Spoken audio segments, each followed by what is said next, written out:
Esperando, igual comenzamos.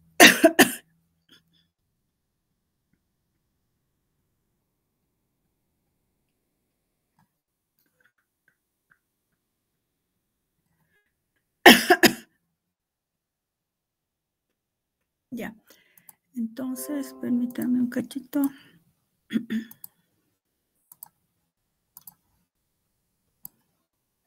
Ya, habíamos quedado, estamos en el capítulo, estamos en el capítulo 6 y estamos viendo dinámica y función de las proteínas, ¿verdad?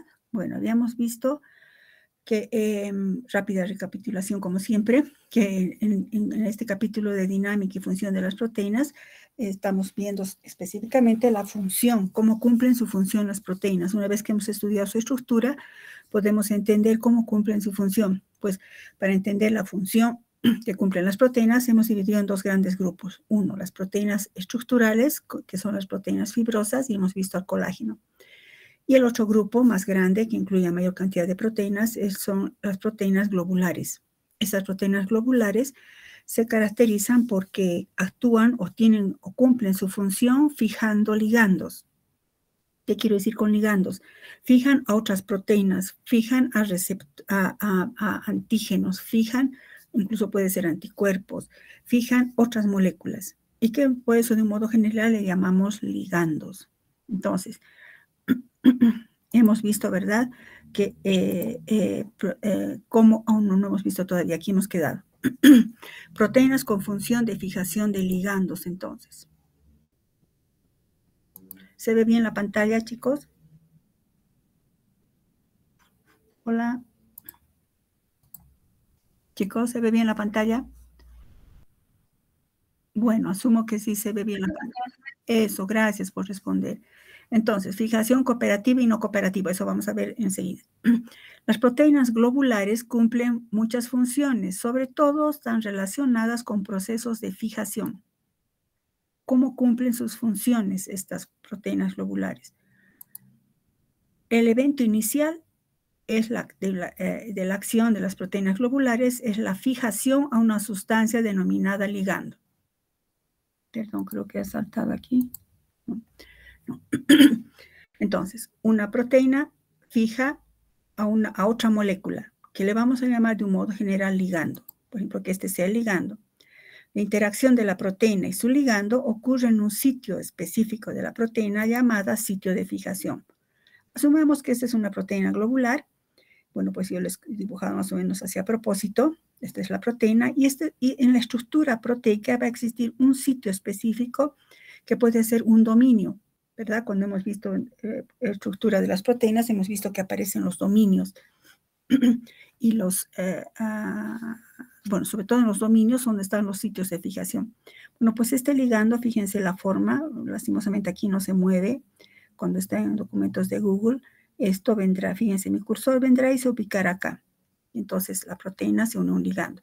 Este ligando puede ser transformado por esta proteína, puede ser el receptor de esta proteína, cualquiera sea la función de la proteína. ¿Cómo ocurre la fijación?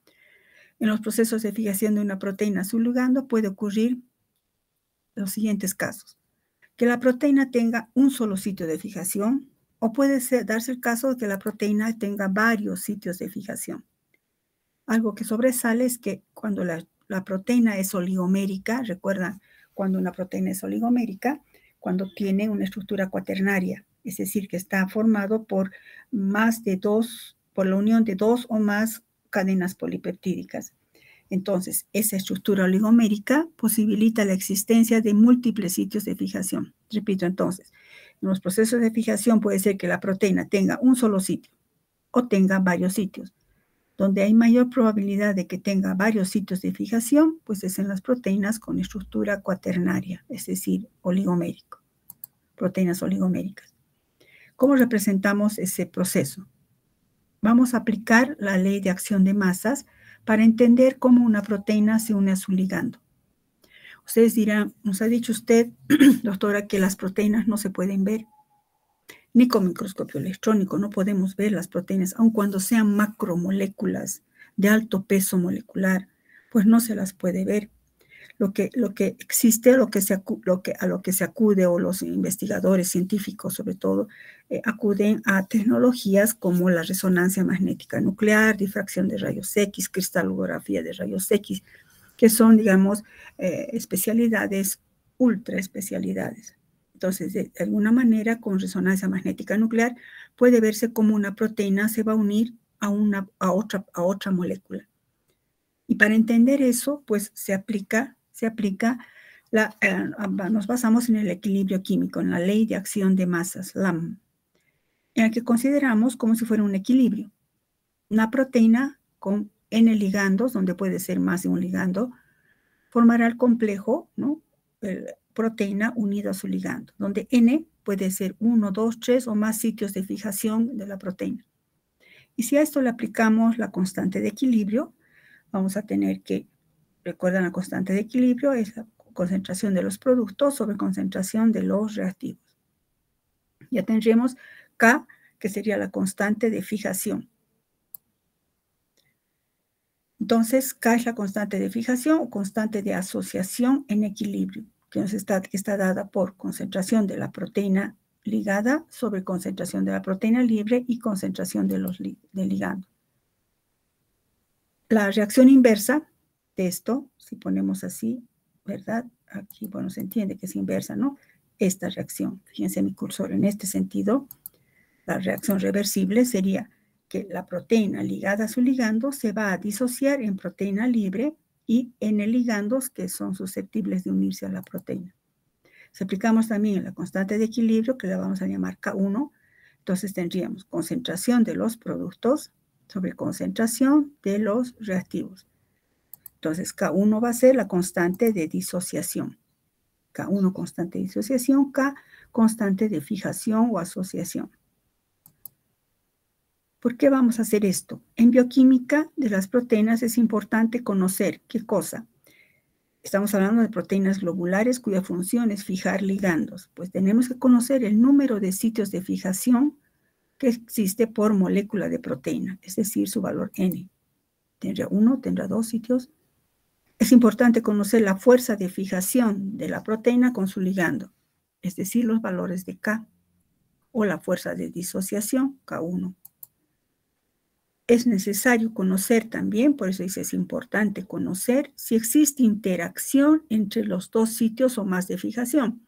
Si una proteína tuviera más de un sitio de fijación, ¿existe relación entre ambos, interacción entre ambos sitios? Si existiera interacción, es decir, la interacción de sitios de fijación separados, se denomina efecto cooperativo.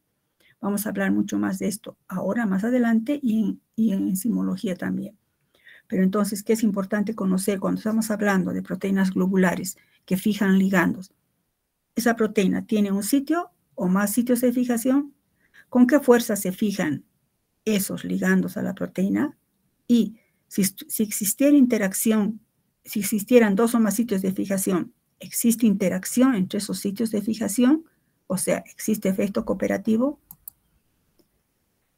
Para averiguar la fijación y la disociación, perdón, esto ha aparecido, vamos a ver enseguida, para averiguar la fijación o la disociación de las proteínas respecto a su ligando, se debe medir la función de saturación.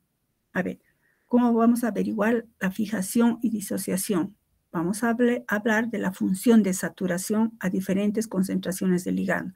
Por ejemplo, si graficáramos función de saturación Y en función de concentración de ligando. ¿Cómo se satura a medida que va variando la concentración del ligando? La función de saturación se define según esta simple ecuación. Y es igual a PLN sobre PLN más P. ¿Qué quiero decir con esto? Y es igual a proteína ligada a su ligando o a sus ligandos dividido entre la proteína unida a sus ligandos, unida a ligandos, más la proteína libre. En otras palabras, proteína unida a su ligando en función de proteína total. Con cómo está dada la proteína total, proteína unida y proteína libre. Los límites de unión de Y, de la función de saturación, cómo se satura esa proteína, son 0 y 1. ¿Cuándo va a ser 0? Este valor tomará 0 cuando PLN, o sea, cuando PLN, o sea, proteína unida a su ligando, es 0. cuando no hay ligando fijado. ¿Cuándo tendrá un valor de 1? Que puede volverse 100 si lo multiplicamos por 100, ¿no? Cuando tendrá un valor de 1. Cuando la cantidad de ligando fijado es máxima y se dice que la proteína está totalmente saturada. Es decir, ¿cuándo va a ocurrir eso? ¿Cuándo esto me daría 1? Cuando P sea 0. Es decir, cuando no hay proteína libre. Toda la proteína está unida al ligando. Entonces, esto se vuelve 0. PLN sobre PLN igual a 1. Por eso nos da 1. Si esto lo expresamos en porcentaje, se volverá 100%. Quiere decir que la proteína está totalmente saturada.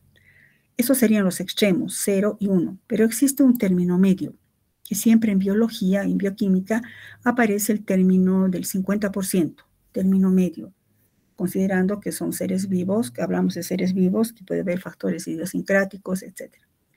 Cuando Y puede valer un medio, en ese momento se dice que estamos al 50% de saturación.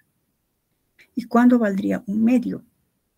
Un medio valdría cuando la proteína, fíjense, cuando la proteína unida, cuando el ligando unido a la proteína, la concentración de proteína unida al ligando es igual a la concentración de la proteína libre. En ese caso, esto se vuelve un medio. Por ejemplo, aquí, esto no tienen, chicos, aumenten sus diapositivas, para entender mejor esto. Si tuviéramos 10 moles de proteína, que se van a unir a un ligando cualquiera. Entonces digo, proteína unida a su ligando va a ser 10 sobre proteína. Cuando la concentración de proteína unida, cuando la concentración de proteína unida al ligando, ¿cuándo se va a volver esto 1? Perdón, cuando la proteína libre es 0. Entonces, cuando la proteína libre es 0, será 10 sobre 10, si consideramos 10 moles. Esto me va a dar 1, considerando 100% de saturación.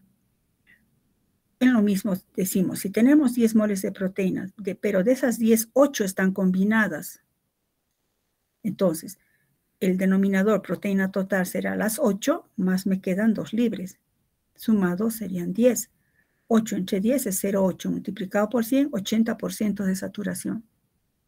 Y este caso, que es muy importante, si tengo 5 de las 10 moléculas de proteína, 5 están unidas a un ligando. Entonces, PLN es 5. Y la proteína libre también es 5. ¿Verdad? Sumados dan 10. Si esto lo resolvemos, tenemos un medio, 0,5 corresponde al 50% de saturación.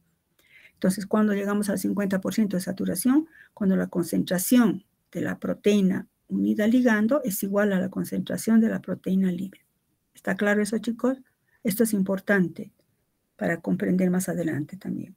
Entonces, ¿cómo definimos, cómo averiguamos la fijación o la disociación de una proteína? Aplicando o acudiendo a la función de saturación. Repito, función de saturación es como si diríamos en otras palabras, ¿cuánto de la proteína total está combinada en relación con la proteína total? Lo mismo que decir, de 10, 8 están, o de 10, 5 están, ¿no? Bueno, si en esta ecuación que está acá, no, mentira, en esta ecuación, la constante de disociación, en esta ecuación, tenemos la ecuación número 2, la constante de disociación, que se refiere a la constante de equilibrio en la disociación de la proteína, en su proteína y en sus ligandos correspondientes. Si, acá, si se despeja P de la ecuación 2, que acabamos de ver, y lo sustituimos en la ecuación 3, esta es la ecuación 3, esta es la ecuación 2 que acabamos de ver. Entonces, si despejamos P, este pasa a multiplicar aquí y este pasa a dividir, ¿verdad? Entonces tendríamos que P es igual a K1 por proteína unida a su ligando sobre ligando a la N, o N ligandos. Esto, si lo sustituimos acá, en P, que esta es la función de saturación, finalmente tendríamos, no voy a ponerme a hacer todo eso, es que es álgebra simple, chicos, ¿verdad? Si todo esto lo sustituimos acá, sacamos como un denominador, etcétera, vamos a llegar a esta ecuación, en la que la función de saturación es igual a el número de ligando sobre el número de ligandos más K. sea, si ustedes hacen esto, hagan por favor esto en su casa, no voy a hacer acá, simplemente esto lo sustituyen acá y resuelven, y se transforma en, no es logaritmo natural, cuidado, es L ligandos, N ligandos sobre N ligandos más K. ¿Qué es K? Pues ha venido de acá, ¿verdad? Está acá, constante de disociación. Le vamos a llamar ecuación 5. Es la función de saturación para varios sitios de fijación. Recuerdan, si es Ln, son varios sitios de fijación de una proteína. Esta es la ecuación de la función de saturación de una proteína que tiene más de un sitio de fijación. Si hubiera un solo sitio de fijación, ¿cómo sería el caso? Tendríamos una proteína más un ligando, nos va a dar la proteína unida a su ligando. Y entonces la función de saturación va a ser proteína unida a su ligando sobre la proteína total, que es proteína ligando, unida al ligando más la proteína libre.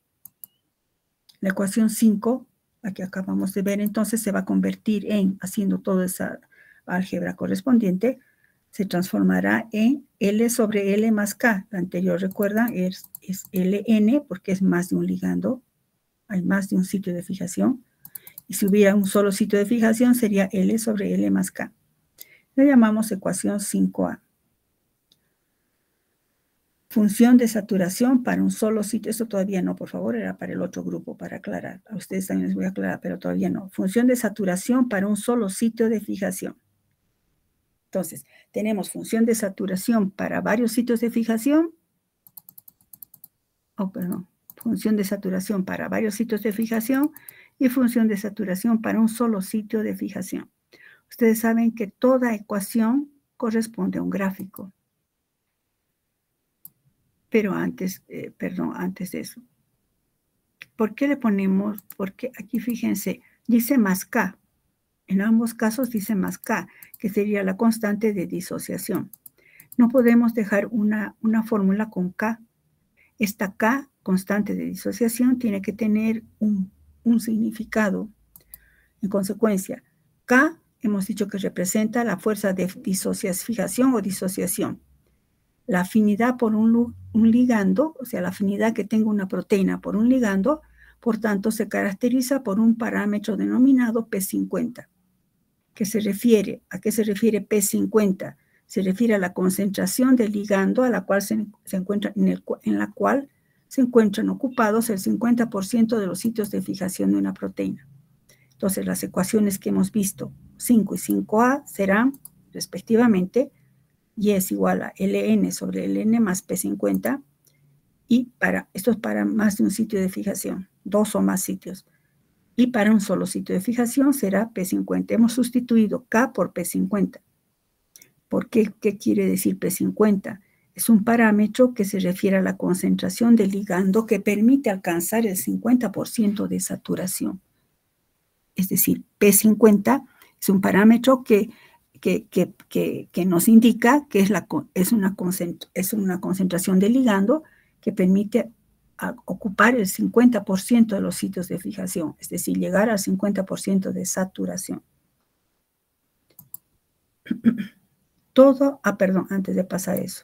Antes de pasar.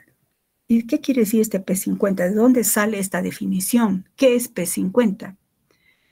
Lo que les he escrito aquí dice que es un parámetro que se refiere, fíjense en mi cursor, a la concentración del ligando a la cual se encuentran ocupados el 50% de los sitios de fijación. En otras palabras, P50 es una concentración de ligando que permite el 50% de saturación de la proteína. Esa concentración de ligando es importante porque nos está mostrando la constante de fijación. Si este P50 es alto o bajo, nos estará indicando si tiene mucha afinidad o poca afinidad. ¿Y de dónde sale eso? Bueno, pues yo les había dado de tarea a sus compañeros del 310 y pues no lo resolvieron, pero aquí está la explicación para ustedes. ¿De dónde sale que K se vuelve P50 y que P50 significa una concentración de ligando que permite alcanzar el 50% de saturación? Pues viene de acá. Si dice que es concentración de ligando que permite alcanzar 50% de saturación, quiere decir que K es una concentración de ligando. L sobre L más L será 1, o sea, un medio de L se va, se queda un medio 0,5%, 50%. De ahí sale ese importantísimo concepto de P50. Entonces, ¿queda claro? Es una concentración de ligando que permite alcanzar el 50% de saturación y se denomina P50. P50 van a encontrar L50, LD50 en toxicología, en control de medicamentos, en farmacología, etc. Entonces, nuestras ecuaciones se transforman aquí. Toda ecuación tiene un gráfico, porque ¿qué me está diciendo esta ecuación? No lo entiendo. ¿Qué me expresa? Tenemos, entonces, ¿qué tenemos? Las dos variables, función de saturación y concentración del ligando. Entonces, si graficamos función de saturación en función de concentración del ligando, en las ordenadas viene función de saturación. ¿Cuánto se satura? En función de la concentración del ligando. Si indicamos que diríamos que a medida que aumenta la concentración del ligando, tendría que aumentar la saturación, pero no es una línea recta así, sino que aparecen curvas específicas. Estas curvas nos están mostrando lo que nuestros ojos no ven, que lo hemos basado en estos datos de este gráfico. Entonces, la curva 5, y tenemos las 5A, con un sitio de fijación y con varios sitios de fijación. La curva A es para la ecuación 5A, que sería una hipérbola. Aquí coloquen, por favor, esto es una hipérbola. Y se refiere a la función de saturación de una proteína con un solo sitio de fijación. Y la curva B, con varios sitios de fijación, nos da una curva sigmoidal. Corresponde a una curva sigmoidal. O sea, yo no puedo agarrar con una cercha y unirlo, ¿no? Pues esto, así como está, con esta forma, nos está mostrando cómo ocurre el fenómeno en función de esta y esta variable. Entonces, si vemos estas dos curvas, y estamos viendo, nuestra pregunta inicial era, ¿verdad? ¿Cómo se fijan los ligandos a las proteínas? Pueden hacerlo entonces uno, si tiene un sitio de fijación o tiene varios sitios de fijación. Si tiene un sitio de fijación, se había sabido unir con este comportamiento, con una curva hiperbólica. Si tiene varios sitios de fijación, se une con un comportamiento de tipo sigmoidal. Entonces decimos que existen dos patrones de fijación. Ahora ya surge aquí el concepto. Hay una fijación cooperativa y una fijación no cooperativa. ¿Qué es eso? ¿Cómo interpretamos las curvas? Cada curva representa un tipo diferente de fijación. ¿Qué significa una curva hiperbólica? O sea, esta, la que estoy describiendo, la curva A. ¿Qué significa esta curva hiperbólica? Una curva hiperbólica significa que se trata de uno de los siguientes casos. Es una molécula de proteína con un solo sitio de fijación para el ligando L. Pero también puede ser una molécula proteica con dos o más sitios de fijación, pero esos sitios de fijación no son cooperativos. Es decir, ¿qué significa que no son cooperativos? Significa que el evento de fijación en un sitio no tiene influencia alguna sobre el mismo evento de fijación en los otros sitios de la molécula. En otras palabras, como les he puesto aquí, los eventos de fijación en los sitios no cooperativos son independientes entre sí. Quiere decir que si esta es una proteína con un sitio de fijación o con varios sitios de fijación, cada ligando se va a fijar a su proteína independientemente de los otros sitios. No influye en absoluto. O sea, se comporta como si tuviera un solo sitio de fijación. Puede tener dos, pero son independientes, no son cooperativos. En cambio, qué frío, ¿qué significa una curva sigmoidal? ¿Qué significa esta curva? ¿Qué significa esta curva? Fíjense en mi cursor. ¿Qué significa esta curva? Una curva sigmoidal significa o está representando a una molécula de proteína con dos o más sitios de fijación que son positivamente cooperativos. Es decir, ¿qué significa cooperativos o positivamente cooperativos? Que el evento de fijación en un sitio promueve la ocurrencia del mismo sitio, el mismo evento en otros sitios de la molécula. Por ejemplo, he querido simbolizar aquí este dibujo. Si estos son los ligandos, bueno, es el ligando, ¿no? Varias moléculas de ligando, y esta es la proteína. Fíjense aquí, a propósito he dibujado esto aquí.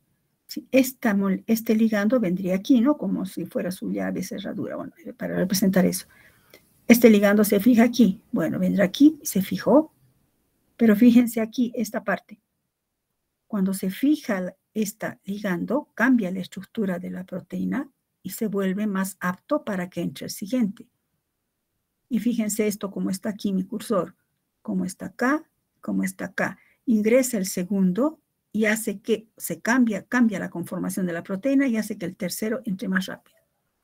En otras palabras, se une el ligando a la proteína. El siguiente se va a unir más rápido, el siguiente mucho más rápido. A eso se refiere un evento o una fijación positivamente cooperativa. Este tipo de unión de un ligando a la proteína responde o corresponde a una curva sigmoidal. Por eso la curva sigmoidal es así.